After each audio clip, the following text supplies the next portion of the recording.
Welcome to the Elizabeth Cunningham Show, Courageously Expanding Love, with me, Elizabeth Cunningham. Has the way that love has arisen in you seemed out of place or even taboo? My mission is to expand the conversation of love in the world. Is it possible to have deep, loving, healthy relationships? Have you ever been curious about having more than one relationship or partner at a time? Get ready to transform in love, be courageous, and set yourself free. In this show, we talk about relationships, sex, love, and the ways we wish we could be, but never thought were possible.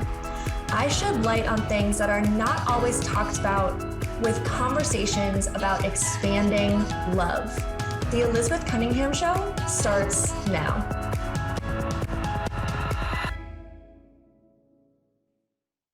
Hello and welcome to the Elizabeth Cunningham Show. I am your host, Elizabeth Cunningham, and we are here to courageously expand love. Thank you all so much for tuning in, listening in, watching, whatever mode or modality you are currently digesting this show from. So happy to be here. And today we are talking about queer dating in a heteronormative world. Wow. With Liana Griebsch. And Liana, hello. What's welcome. up? Thank you. Oh my gosh. All right, let me properly introduce you. So Liana is a certified coach who is in the realm of love and relationships within the queer community. She began studying relationships and communication as a teenager, and she quickly learned through her own dating struggles that a heteronormative narrative around love didn't truly fit her desires. And then through her studying, she realized quickly that her passion of all topics related to relationships began with working with members of the queer community to support them in creating relationships that they actually desire instead of conforming to the heteronormative narrative. So Liana now works with her clients to support and empower them to change limiting beliefs around what's possible for queer partnerships so that they can know authentic, deep love inside and out. Isn't that the best? That's amazing. I love that. Whoever wrote that is amazing. They make you sound so good. I know. Wow. Jeez. Someone needs a raise with that one. I'll put in a good word. Thank you. Appreciate it. But really, thank you so much for being on the show. I'm really excited that you are here. And I want to dive right in. And my first question, I'm always trying to think about okay, what would be like the first question that someone would ask if I said, we're talking about queer dating in a heteronormative world? And the first question is, what is heteronormative? What does that even mean? What are you talking about? They don't teach the kids that word just every day? No? Just okay, professor, what are we talking about? Okay, hold on, I didn't bring the whiteboard. Yeah, no, I mean, that's a great question to start off, valid question to start off. Yeah, and so heteronormative is basically, it's going to be, you don't really think about it unless you are outside of the heteronormative standard, because you don't fit into that. And so it's the template of, man meets woman, they fall in love, they go on the relationship escalator, they date for a little bit, they get married, have kids, have a house. It's fantastic. Everyone looks at them like, oh, they're normal. It's when you go outside of that, such as when you have queer people coming together and trying to figure out relationships based on this heteronormative standard, right? It's trying to follow a template that you don't have the pieces to actually follow to the T, right? And so it's really just getting clear that outside of just, this straight kind of narrative, there are other possibilities. We just don't often get taught it or think about it until you have to. Yeah. So what is the, and hetero coming from, I'm just going to totally even break it down even farther. So it's hetero meaning heterosexual. So if you are, self-identifying as like a, cisgendered man, self-identifying cisgendered woman, they get together, they have their relationship with each other, and the relationship escalator, which is like the, courting, dating. I'm using the word courting because I am from the Midwest. I was like, wow, that's so old fashioned. People are old fashioned. Some people are old fashioned. I got it. I know. There's chaperones. I know. But then, dating, and then kind of the, expectation that you get married, expectation that you get a house, expectation you have babies, all of that stuff. So that being the relationship escalator. And then I guess my other question is, queer is such a huge umbrella. Mm-hmm. And so what does queer mean? Like, what do you mean by queer, I guess? Yeah, I mean, that I was about to be like, well, so everyone's going to have, if you self-identify as queer, it's going to mean a different thing to different people. I mean, I've gotten different definitions from every single client, from my queer friends, even for myself, it has changed over time as well. I mean, so, and so you can think of it, very the umbrella of LGBTQ plus, as in the alphabet mafia, as I like to refer to it. And and so understanding, it's just the thing that I can narrow it down is like for queer, it's basically, something that is not fitting into that more heteronormative standard. So it might involve, someone who identifies as trans, someone who identifies as a lesbian, someone who identifies as trans lesbian, and so it's just more of figuring out, that you aren't in that little neat box, right? And so just putting queer as, okay, I'm just unique in some aspect of that, and so that's how I like to broaden it out for people. But again, this can mean something completely different to whoever it is that identifies as queer. Yeah, well, and I think that that's kind of a good way to phrase it, just especially for our purposes, on this show as well. It's just, that's a really broad definition, but really anything that fits outside of the heteronormative box, I'm just going to have problems with that word today. I don't. I have problems spelling it out on things, so it's like, see, you can't even say it. I can't even spell it. Why are we trying to fit into it? Yeah, you know what? That's right. It's a metaphor. Perfect. It's a metaphor. We can't fit in the box. That's right. Okay, but so how does queer dating differ from straight dating? Like, isn't it just like, even if it's the same gender or like different genders, like how does that differentiate from like person A likes person B, so therefore they have a relationship together? Like, so why are we differentiating between queer and straight dating? Yeah, and that was a question I asked myself when I initially entered dating for myself. I was like, okay, I like someone, they like me, it's all good, right? Like, that's what happens. Fantastic. And it was in entering with that mentality, that understanding that, okay, wait, people are looking at me differently as I'm out in public with my partner who is a female, right? And understand, wait, why are people, saying things to me? Why are people? And so there's these external factors that have to come into this. Yeah, it's, these two people that like each other, fantastic, right? But because of these external people, external situation, external beliefs, and all the things that swirl around the queer identity, it's no longer just, hey, people meet each other, they like each other, all that kind of stuff, right? And so it in that also there comes the recognition too that in heteronormativity there is such a privilege that lies in there where you can just go out and you can just relate and it's all good, right? But understanding that you don't have that privilege anymore once you are in a visibly queer relationship. So there's a lot more layers and complexity to it. Yeah. So what are some of the struggle? Whoa. Well, okay, we're just gonna, pause. I'm just gonna slow down, take a breather, take a little sip of water. A little bit of that H2O. I'm just so excited to talk about this. I can't speak English, you know? It's all right. Just we can play charades or something. I'll figure out what you're saying. That won't really help for the podcast people, though. I'll describe what you're doing. It'll be great. All right. So the question I was trying to ask is, what are some of the struggles that people face in queer dating?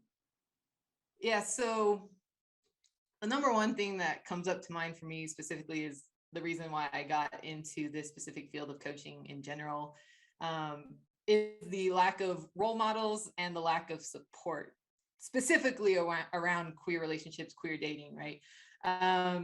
So speaking of, the heteronormative standard, right? Like that's the template that we often go into. And so we think, I can speak for myself as well as the experience of my clients is I entered into that dating space and I was like, oh yeah, I just like follow the movies, right? Like all the rom-coms, we do the things, it's all cool.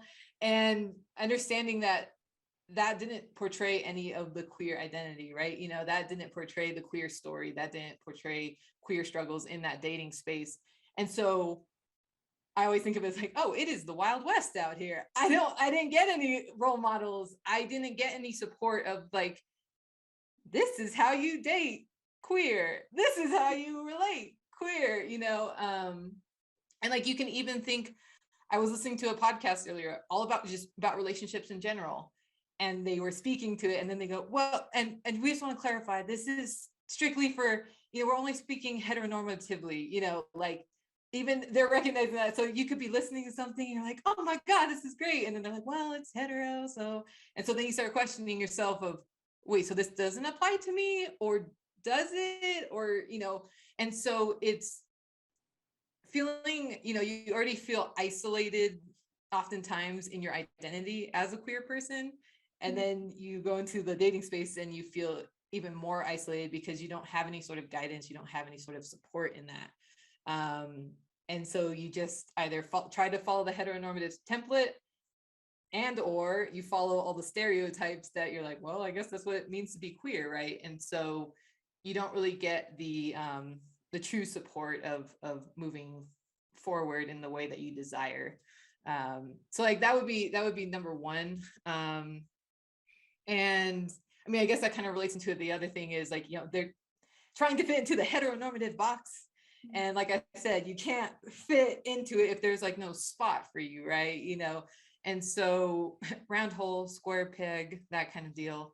And so you can often get lost in that and then start questioning your own queer identity of like, am I doing gay right? Am I doing relationships right? It's not working according to this template.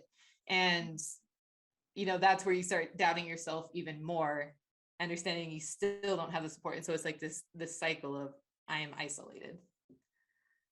Yeah, no, I hear that. And really, especially like when you discover even like discover, and I say discover you're queer because that's like what my experience was. So that's why I use that language. Welcome. Discover you're queer. But like, when you discover that about yourself, whether you're 5 or 25 or 55, whatever, it can be really isolating, right? Yeah. And then, to navigate the world in this way, and then to like put that into a dating context, it's just adds another really fun layer on there. And we are going to go on a break here really shortly. So what I want to talk about when we get back are really what are some of the pain points, and how I want to frame this is so that people who are struggling can really see themselves inside of this. Because, as you mentioned, that's really what's missing, is that you're like, I'm alone, like I'm dealing with this by myself, like who else is dealing with this stuff? And so what I really want to dig into in our next section is we've talked to the people who don't know what this is and like laid the groundwork, but now we're going to talk to the people who are in the thick of it and be like, you're not alone. It's okay. My people. Your people. We're going to go next segment. We're going to talk to your people. Our people. Okay. Yeah. Our people. Perfect. All right. So we're going to go on a break and we'll be right back.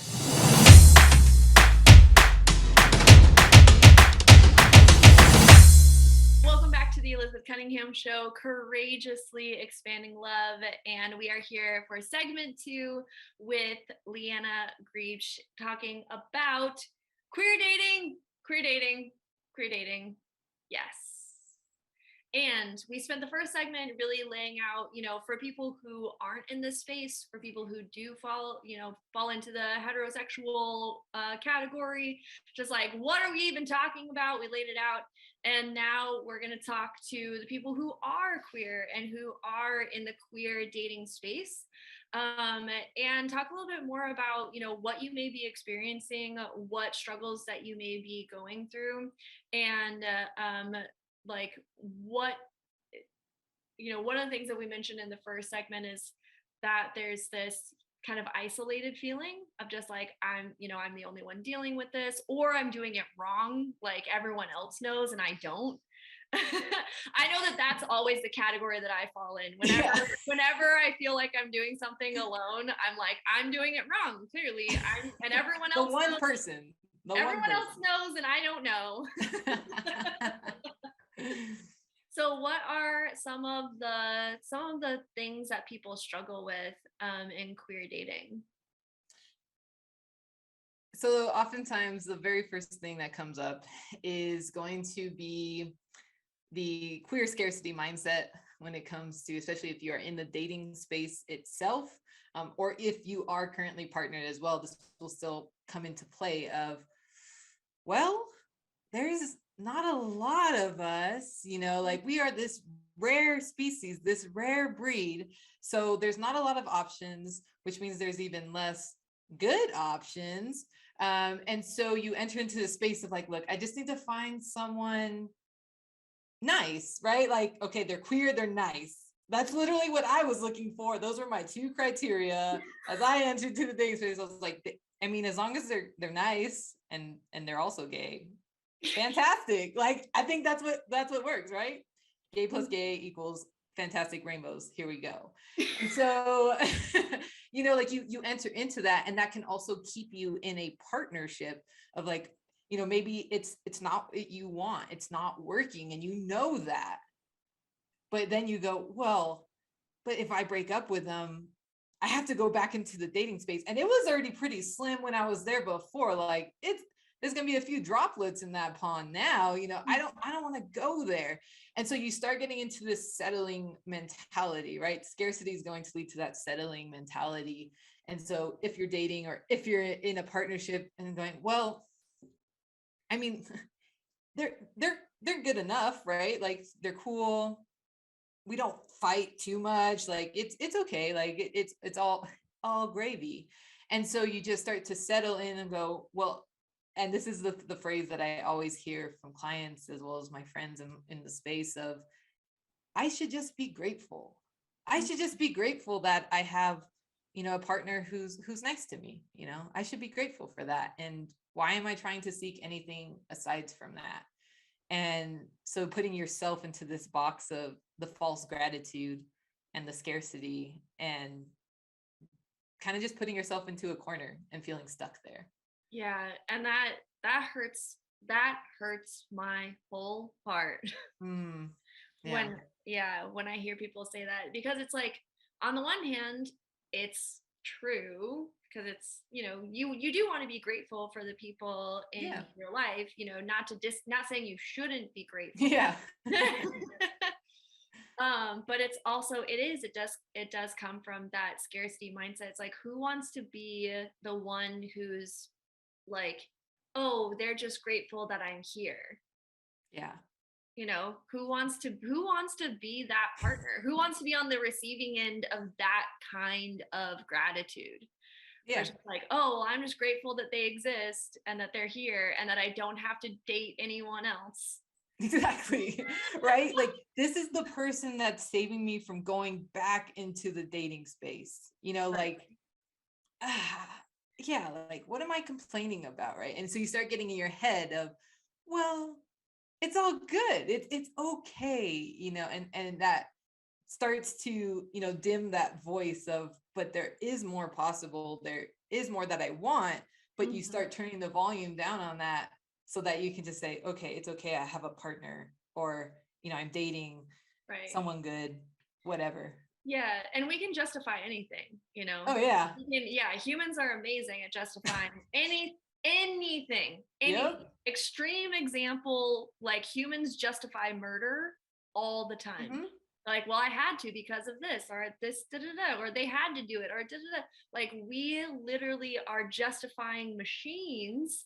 And so, yeah, when it comes to our own happiness, it's easier. It's so much easier to justify and to Hmm. just be like, oh, yeah, well, it's fine. It's good. Yeah. I don't want to be, I would be selfish for asking for more than this. Mm. Right. And, Yeah. or if I think that I can get more than this, that means that, I'm diminishing the person that I'm already with. Yep. Right. Like, you make it mean all of these things, and it does keep you stuck in this place where, you know, like, are they a good person? Sure. Are you a good person? Sure. Do you have a good relationship? Sure. But like, is that how you're gonna live the rest of your life? Like, okay, check, check, check. Yeah. We're quote unquote fine. Yeah. It's all Instead, surface level. it's all surface level. Exactly, exactly. Okay, well, what else? Like besides like scares? I mean, I think that that's a huge one, right? Like the Yeah. scarcity Yeah. mindset of it. That's the one they come out swinging with Yeah. me. Well, there's not enough, not enough time, not enough space and everything. Mhm. But I mean, kind of what we were talking about there of, like, oh, it's all fine. So why would I ask for more? Like Mhm. I should be grateful again. I should be grateful. Why would I ask for more in this? Like what right do I have to ask for more? And that's another issue within the queer community in general, like individually and collectively, is the people pleasing tendency. And I know this, this is not just in the queer community, but within the queer community, it's very, very common. Because if you think about, whether whenever you figured out that you're like, oh, I am queer, yes I am, and you have like whatever, cultural or religious narrative or just societal narrative of like, queer is less than, right? It's something else. And so you start to want to stay under the radar. And Mhm. so in staying under the radar, you'll go, ah, yes, I will do that thing. I will not create conflict. I will not ask for more because I should be grateful. Like, hey, they are nice to me and they know I'm gay, so I should be grateful for that, right? Like they're not yelling at me or doing things. And so coming from that kind of mindset, you go into a relationship and then it's double time. You got two queer people doing that. And so it's like, oh yeah, you know, how dare you ask for any sort of needs aside from just the basics, right? Because everyone's just like, okay, like I'm not gonna avoid conflict. Like, or I'm gonna avoid conflict. I'm not gonna voice my needs. I'm not gonna voice like, hey, there's an issue here. Because again, we'll go back to the scarcity, right? But it's in those people pleasing tendencies that are so embedded and so rooted, especially from the queer identity. And we'll get into a lot of the trouble in terms of being able to expand in an actual relationship, in voicing your needs and voicing your desires. Yeah, well, and it makes so much sense because, yeah, as queer people, a lot of people who, and we hear stories of this all the time. This is like the narrative where it's just like you come out and then now people hate you, right? And Yeah. especially like the people who you love or the people that you've grown up with, or your family, your friends, like all of a sudden, like that's why people are so scared to come out in the first place, is Yeah. because yeah, because it's just like, well, if I come out, then I might get kicked out of my house, I might get Mhm. beat up, I might get berated, like all this stuff. And so then that becomes the pattern in which you operate inside of conflict, right? Where it's just Oh like, yeah. I'm going to get hurt in some way if I say my truth or who I truly am. And then, yeah, that's showing up in partnerships where it's Yeah. just like, well, I can't, even though like you're in a partnership with another person who has a similar experience Yeah. as you know, you're still like, that's pattern is still ingrained. And so therefore, trying to speak your needs, like it's hard. It's really hard. Oh yeah. I Yeah. mean, that's another, like, I mean, real quick here is, that's another common thing is it's hard to be vulnerable. I Hmm. mean, for humans at large, but especially in the queer space, because your vulnerability of coming out most likely has been used against you at some point in time. And so two people coming in and going, yeah, the last time I was vulnerable really sucked. I lost people. I was, criticized. I was, outcasted back to the isolation space. And so it's, again, even harder to voice needs again, because that's going to be vulnerable. And you're just, I don't know if I can do that again, right? And so it's all this patterning, all this conditioning that is not only happening for you, but it's happening for your relationship as a whole. Yeah. Whew. It's a lot of cards stacked against you. Those are some hefty cards. We only talked about like 3 of them. Yeah, yeah. Yep, those are three. Those are just three that people deal with. Well, we're gonna go on another break, and what I want to talk about when we come back is, okay, now we've talked about like, ooh, the heaviness. We've talked about the heaviness. So what do we do? I really love to make these shows more action oriented, and so it's Yeah. like, what can we do, and also like what are the possibilities? So we got actions, we got some rainbows later, haha, pun intended. So many rainbows, so many rainbows. So many rainbows. So when we come back from the break, we're going to talk about, okay, like now that we've gotten really clear about like where the hurt is, how do we go into the healing space? So stay tuned, we'll be right back.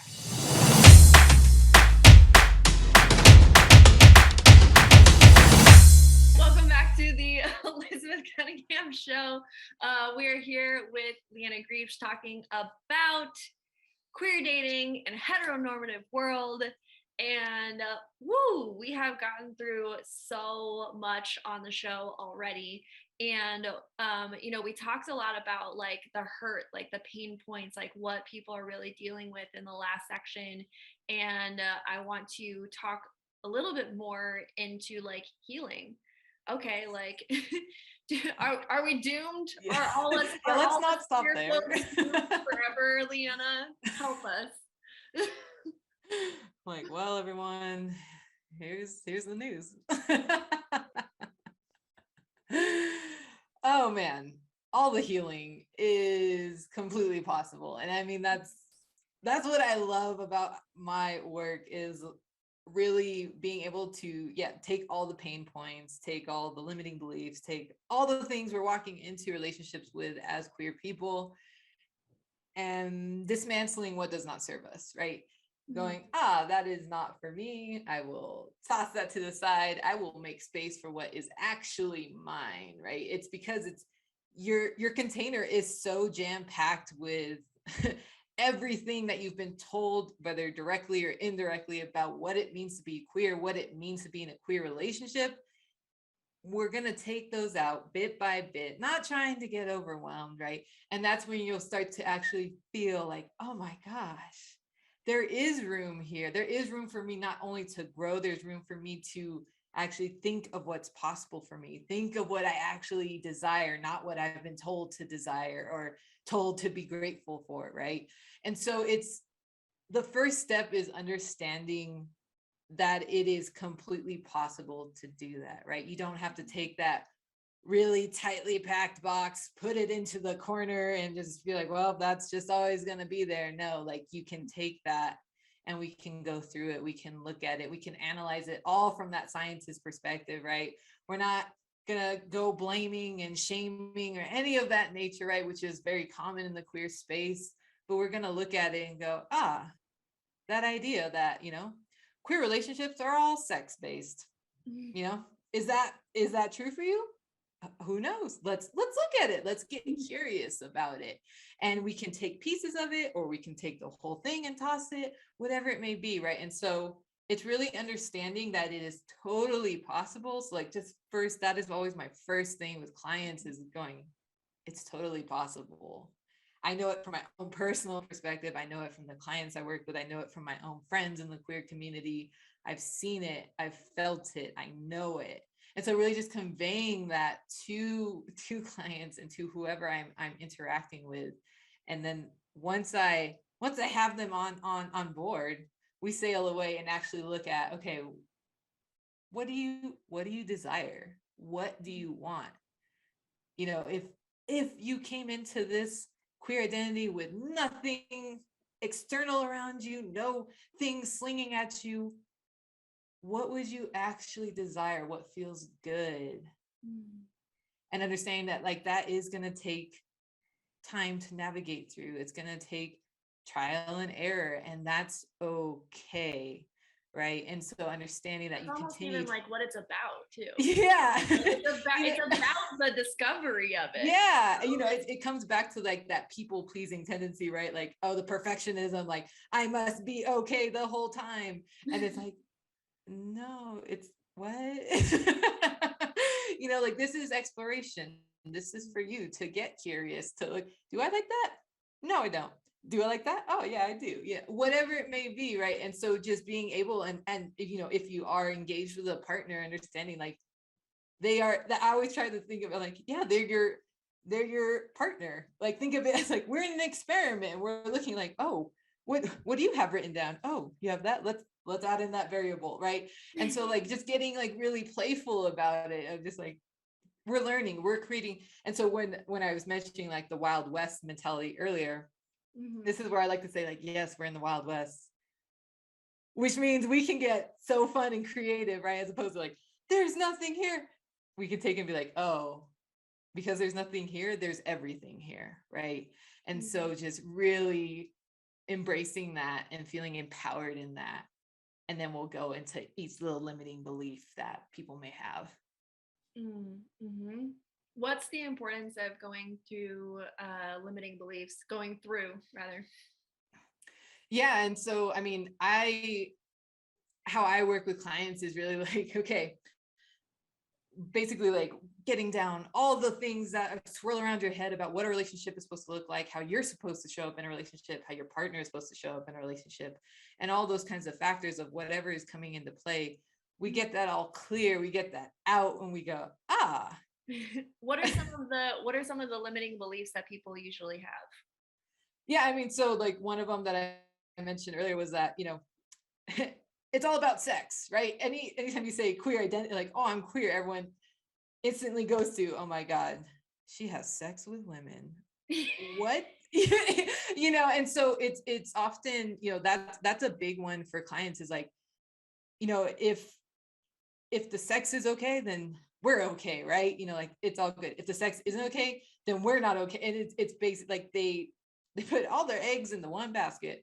Right. And so, you know, that's a limiting belief. Another limiting belief would be, you know, depending on your culture and your religion, you can come into of like, and whether this is subconscious or conscious, whatever it may be, is that, you know, I am not worthy of a healthy relationship because I am queer. And so understanding that if you are going in with that mentality, you're going to follow that belief of settling or not even like attempting to go into a relationship, even though you want one. You know, and there's all kinds of various ones that can be embedded in culture and religion. But those would be a couple that always come up for clients. Yeah, that makes total sense. Yeah, thank you for spelling some of that out too, as well. Because then it's like it makes it, you know, it just makes it more real, you know, because these, you know, this is what people are actually like dealing with and going through. And I one of the things that you mentioned as well is like, you know, just knowing that this is possible for you. Yeah. You know, just starting with that like foundational, like what this is the relationship that you want is possible even if you don't know exactly what that looks like yet, right? Like you don't even have to know, just know just know that whatever it is, it's totally possible. And I also love what you said, and it made me think of the phrase like, don't throw the baby out with the bathwater. Yeah.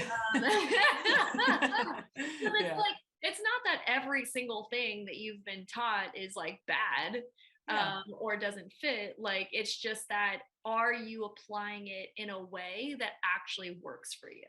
Hmm. And so I really love that too, because it's not just like totally wiping the slate clean. Hmm. It's like, what are some of the things that I've learned? Do I want to keep them and embody them? Or do I want to be like, no, that's not really me. And then being able to create from there. And I know that you're someone who like loves curiosity. So I love that like part of it, right? Oh Um, yeah. it's like, One of my ooh, absolute favorites. yeah. I'm Like, ooh, like, all let's right, get curious. here we go. It's so beautiful. Okay, cool. So yeah, so we've got the belief, the possibilities, we've worked through some limiting beliefs, like we're starting to create, just like, okay, well, now what's possible? Oh man, and this, because I've seen it so many different ways for so many different people, right? Is some of like the common things that I see as like what is possible, that I not only see like embodied in myself, but I see embodied in clients like time after time after time, is like one of the things that often people don't think is possible is really like treating themselves with gentleness and kindness in this whole process, right? Of being so used to being so hard on yourself because you are queer, or because you don't fit what you're supposed to fit, right? In quotations. And so one of the things that is so so possible is to really truly love yourself fully, including the queer identity, right? Because the work that I do is not only about being a partner to another person, it's also about being a partner to yourself, right? And so in that, it's going to be gentleness and kindness. And I know that that's a thing that people, after being done, of working together and everything, of like, wow, I never thought that was possible, right? I never thought that I could actually let go of that. And that's one thing. And in that is no longer blaming themselves or blaming their queer identity on any of the issues or problems or situations that they're experiencing in relationships, of like, well, this wouldn't happen if I wasn't gay, like, or it's happening because I am gay, right? Like if you have like that religious mentality sometimes. And so it's no longer going, this problem is because I'm gay. It's going, oh, there's a problem. Let's get curious. Let's explore it. Like, what is it? What is behind this? Like, let's actually see what's possible to learn from this, right? And so it's a lot of slowdown. The slowdown is so possible in this whole process. That's really beautiful. And what I hear and what you're sharing is just a total freedom. Yep. Like, Liberation. yeah. Ah, beautiful. All right. Well, we're gonna take another quick break here. And when we come back, we're going to talk about takeaways and how can you take this knowledge and actually apply it to your own life. And Leanna has a giveaway. So definitely stick around for the giveaway. All right, we will be right back.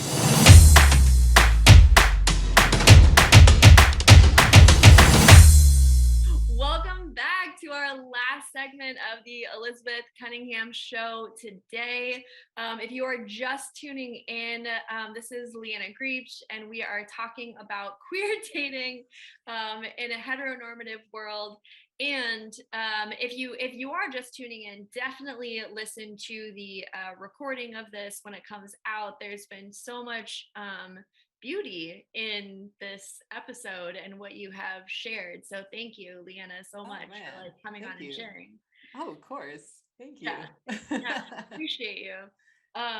Okay, so what in this last segment, what I really love to do is to talk about, now that you've given us all of this knowledge, all of this information, kind of laid it out, what are some of the takeaways? Like if there's one takeaway that someone gets from this episode, what would that one takeaway be that would just like land it all? Oh, No pressure. All right. No pressure. Let's see. The one takeaway is, I mean, kind of based off what we were just talking about in that last segment is, knowing that queer people have, they know their pain points, they know those obstacles so well, but what they don't know well is the possibilities.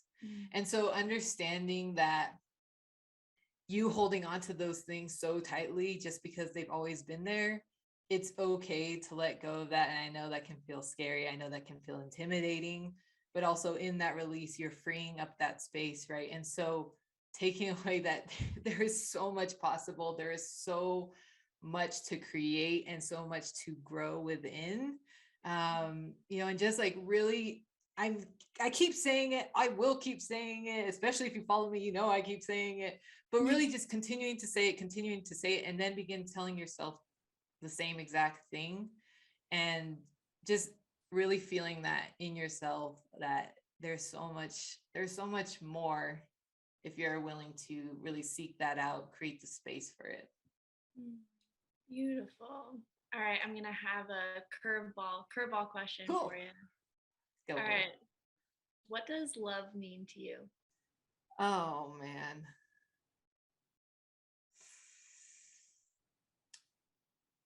Love means expansion to me. Love is, it very much is similar to the possibilities. Like love is possibility, right? But it's really, love is expansion. Love is just like that. It's the play space, right? Like we go into the field and we actually see, oh my God, there is so much to explore. There's so much to expand in. And it's not this constricting thing that it can often feel like, understanding that that's not love, right? So love is expansion. Beautiful. Thank you. You're welcome. Just like basking in that answer. All right. And I want to turn the full attention to Liana and what she does. And I'm going to promote you and have you shamelessly promote yourself. And then we're going to go into the giveaway. All right. So you're promoting your Love Out Proud coaching program. Do you want to give us just like a, 1 to 2 minute breakdown of what your program is?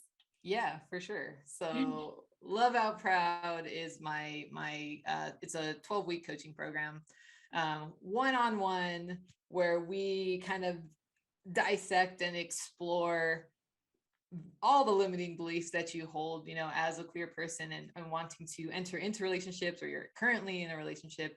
And so in the program, we explore, you as a partner, what you actually desire in a partnership, what are, relationship agreements that you want. We explore communication, all kinds, which is one of my favorites, vulnerability, boundaries, and just really kind of clearing away the space so that you can actually dream and visualize what it is that you desire. And the whole time, I am with you as that guide, I am with you as that coach, I am with you as that mentor, and that support that we oftentimes will lack in the queer space. And it's all coming from the queer perspective. So when we talk about vulnerability, when we talk about dating, it's all coming from the queer perspective.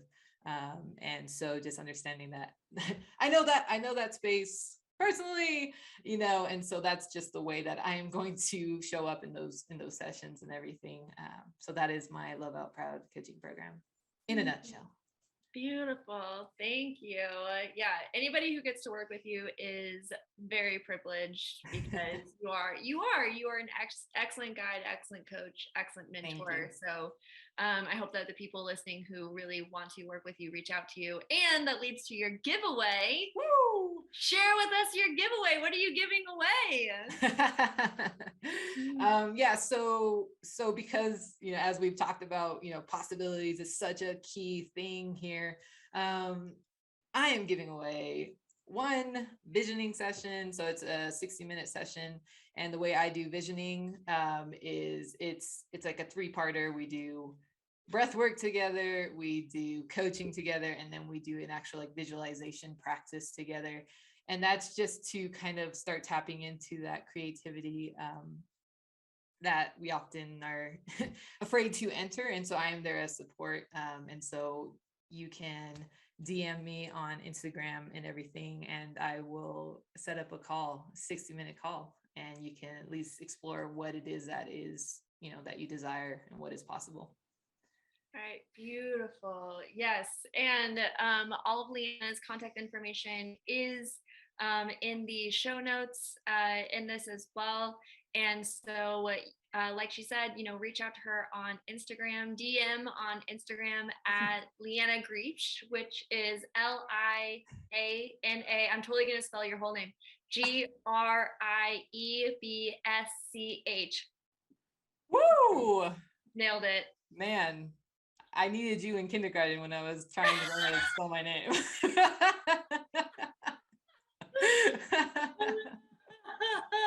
Beautiful. So yeah, reach out to Liana, and I hope that I want to hear from you as well. What did you get out of today's show? What are you taking away? What are you now taking on? Or even what questions do you now have? You know, reach out to myself, or definitely reach out to Liana if you have extra, you know, if what you heard today brought up questions, you know, reach out to Liana, get that free session, snag that free session. Do it. But yeah, make sure that you get what you need out of listening to this show today. That's what we're here for. I mean, obviously we love to talk, but the reason that we're talking is because we want to support you. Liana, is there any closing thing that you would like to say or address? Yeah. So for all my queer babies, all my queer loves out there, I just really I want you to know that there is a space for you to be seen, to be held, and to be supported in all of this. You know, and even just interacting with me on like Instagram and everything, just knowing that it is there, even if you don't work with me directly, I hold the space and I want to be able to see you. So please reach out. And for all my non-queer babies out there, don't worry, I still love you. But understand too, like if this is something that you know someone else who would benefit from this or just interacting with me, please send them my way. And, you know, understand that you seeing them in that space and supporting them is really, really meaningful. And thank you for being an ally.